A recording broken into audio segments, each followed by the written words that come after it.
A'udzu billahi minasyaitonir rajim. Bismillahirrahmanirrahim. Wadduha wallaili idza saja. Ma wadda'aka rabbuka wa ma qala.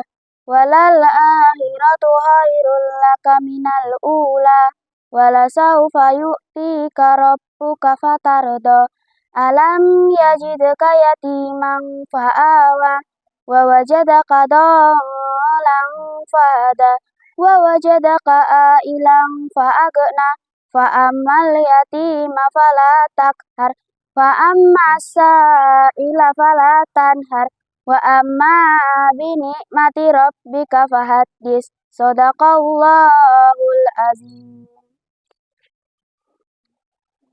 Bismillahirrahmanirrahim. Assalamualaikum warahmatullahi wabarakatuh. Alhamdulillahi rabbil alamin. Wa bihi nasta'in ala umuri dunya waddin. Wassalatu wassalamu ala ashrafil anbiya'i wal mursalin. Wa ala alihi wa sahbihi ajma'in. Amma ba'd. Anak-anakku yang soleh dan solehah, yang insya Allah dirahmati oleh Allah subhanahu wa ta'ala. Tiada kata yang paling indah untuk kita haturkan kepada Allah subhanahu wa ta'ala selain ungkapan syukur alhamdulillahi rabbil alamin. Kita semua masih diberikan kesehatan dan juga kesempatan untuk senantiasa beribadah kepada Allah subhanahu wa ta'ala. Salawat salam marilah kita senantiasa sanjungkan kepada Nabi Allah Muhammad sallallahu alaihi wasallam. Semoga kita semua diakui sebagai umatnya dan kelak mendapatkan syafaatnya di yaumul qiyamah. Amin. Anak-anakku yang soleh dan solehah, pada kesempatan kali ini Bapak akan menjelaskan tentang keutamaan sholat. Berbicara mengenai sholat itu sudah tidak asing lagi bagi kita semua. Apalagi kalian yang saat ini masih semangat-semangatnya untuk belajar atau mendalami tentang sholat. Sholat itu artinya doa.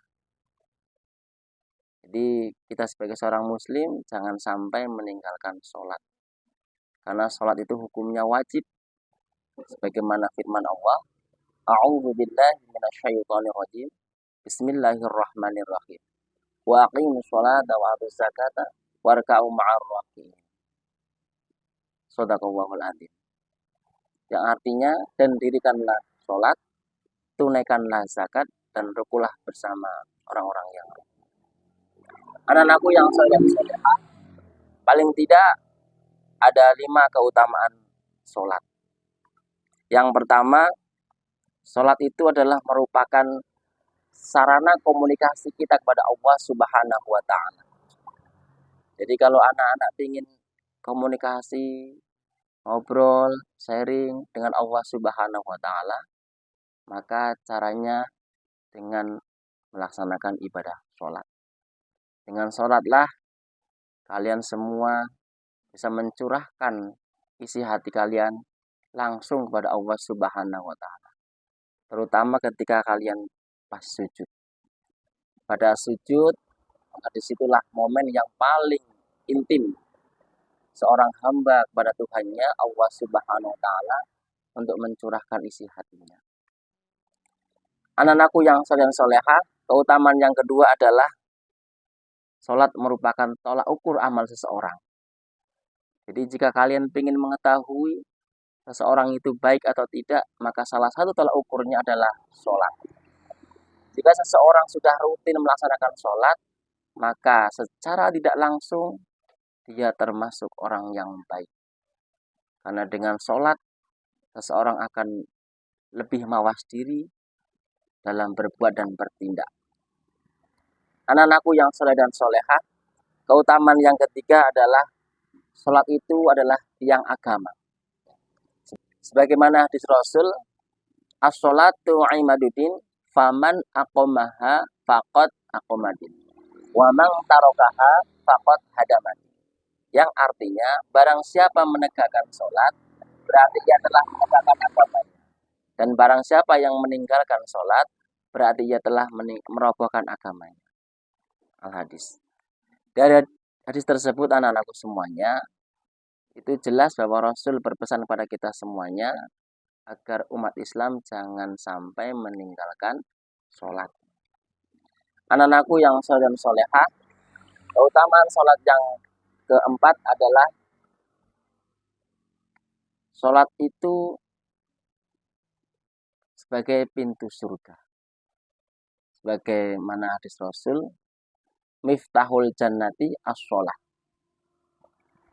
Kunci surga atau pintu surga adalah sholat.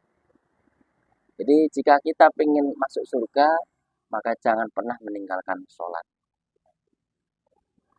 Maka dari itu, pada anak-anakku semuanya, mari kita sama-sama untuk senantiasa mengerjakan sholat dengan tepat waktu. Anak-anakku yang soleh dan solehah, keutamaan yang terakhir itu yang kelima, bahwa sholat itu adalah merupakan benteng utama kita dari perbuatan keji dan mungkar. Jadi orang yang sudah senantiasa mengerjakan sholat dengan rutin, maka insya Allah dia akan dibentengi oleh Allah SWT untuk tidak berbuat keji dan mungkar kepada siapapun. Anak-anakku yang soleh dan solehah, itulah 5 keutamaan sholat yang harus kita raih bersama-sama. Insya Allah dengan kita rutin melaksanakan sholat, maka kedekatan kita kepada Allah SWT itu akan sangat lebih intens dan lebih baik, dan hubungan kita dengan sama manusia juga akan baik pula. Jadi dua-duanya akan terpenuhi antara hubungan dengan Allah sama dengan manusia. Terakhir sebagai penutup ada 2 notes untuk kita semuanya. Sholat itu bukan part-time, bukan pula sometime, apalagi no time. Akan tetapi sholat itu adalah on time, karena mati anytime. Yang kedua, sholatlah sebelum disolatkan. Demikian anak-anakku yang soleh dan solehah, semoga ada manfaatnya, dan marilah kita senantiasa rutin mengerjakan sholat 5 waktu. Insya Allah kita akan hidup selamat dunia dan akhirat. Amin. Akhirul kalam, assalamualaikum warahmatullahi wabarakatuh.